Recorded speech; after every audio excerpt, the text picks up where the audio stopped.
അപ്പോൾ ഇത് തയ്യാറായി കഴിഞ്ഞു. ഹലോ, അപ്പോൾ അയലമീൻ്റെ ഒരു റെസിപ്പി ആയിട്ടാണ് വന്നിരിക്കുന്നത്. ഫ്രഷ് അയലമീനാണ്. നമുക്ക് ഇത് വെച്ചൊരു മീൻ കൂട്ടാനാണ് നമ്മൾ തയ്യാറാക്കാൻ പോകുന്നത്. അപ്പോൾ ഇതിലേക്ക് ആവശ്യമായ മസാലകൾ എടുത്തു വെച്ചിട്ടുണ്ട്. ഞാൻ മുളക് പൊടിയുണ്ട്, മല്ലിപ്പൊടി, മഞ്ഞൾപ്പൊടി, ശകലം കുരുമുളക് പൊടി, ഉലുവാപ്പൊടി, ഇത്രയുമാണ് ഇതിൽ ആഡ് ചെയ്തിരിക്കുന്നത്. തക്കാളിക്ക് അരമുറി കണ്ടിച്ചു വെച്ചിട്ടുണ്ട്. കുടംപുളി ആവശ്യമാണ്. ഇഞ്ചി വെളുത്തുള്ളി ഇടിച്ചു വെച്ചിട്ടുണ്ട്. കടുക് വറുക്കാൻ ആവശ്യമായിട്ടുള്ള ഉണക്കമുളകും കറിവേപ്പിലയും. സിമ്പിളായിട്ട് ഉണ്ടാക്കാം, ആർക്കും ഉണ്ടാക്കാൻ പറ്റുന്ന ഒരു റെസിപ്പിയാണിത്. അപ്പോൾ നമുക്ക് വീഡിയോയിലേക്ക് പോകാം.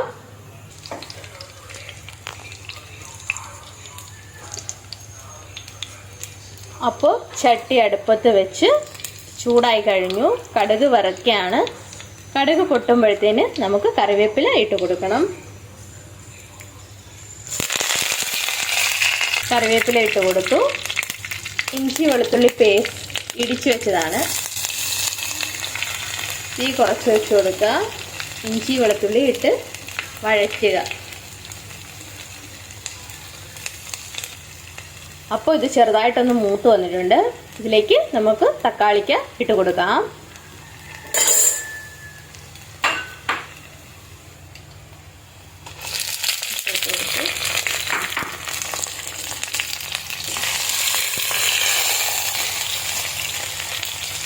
തക്കാളിക്ക് ചേർത്ത് കഴിഞ്ഞിട്ട് ഇതിനെ ഇളക്കി യോജിപ്പിച്ച് കുറച്ച് നേരം വഴറ്റുക, വേവിക്കുക. തക്കാളിക്ക് ചെറുതായി വഴണ്ട് വന്നിട്ടുണ്ട്. ഇതിലേക്ക് നമുക്ക് മസാലപ്പൊടികൾ ചേർത്ത് കൊടുക്കാം.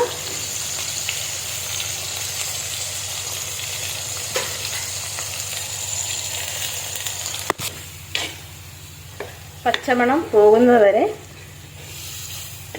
മൂപ്പിക്കുക പൊടികൾ.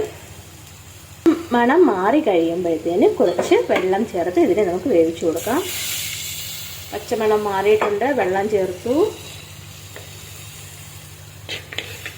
കുറച്ച് ഉപ്പ് ചേർക്കുക. ചെറുതായിട്ട് തിള വന്നു കഴിഞ്ഞു. അപ്പോൾ ഇതിലേക്ക് കുടംപുളി ചേർത്ത് കൊടുക്കുക. അടച്ച് വയ്ക്കുക. അടച്ച് വെച്ച് 5 മിനിറ്റിന് ശേഷം മീൻ ആഡ് ചെയ്ത് കൊടുക്കുക. അപ്പോൾ തിളച്ച് കഴിഞ്ഞു. നമുക്ക് ഇതിലേക്ക് മീൻ ഇട്ട് കൊടുക്കണം.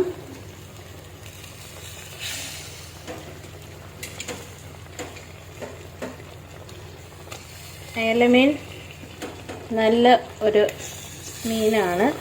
അനേകം വിറ്റമിൻസും മിനറൽസും ഒക്കെ ഉള്ളൊരു മീനാണ്.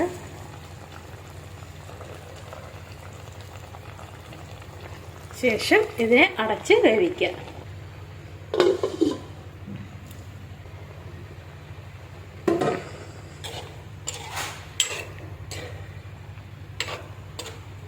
അടച്ച് നല്ലപോലെ ചെറിയ മീഡിയം ഫ്ലെയിമിൽ വേവിക്കുക.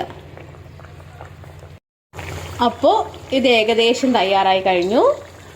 കുറച്ചും കൂടെ കറി വറ്റുമ്പോൾ നമുക്ക് ഇതിനെ വാങ്ങാവുന്നതാണ്.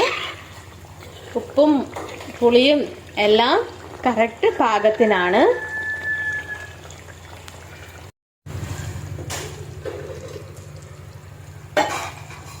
അപ്പോൾ ഇത് തയ്യാറായി കഴിഞ്ഞു.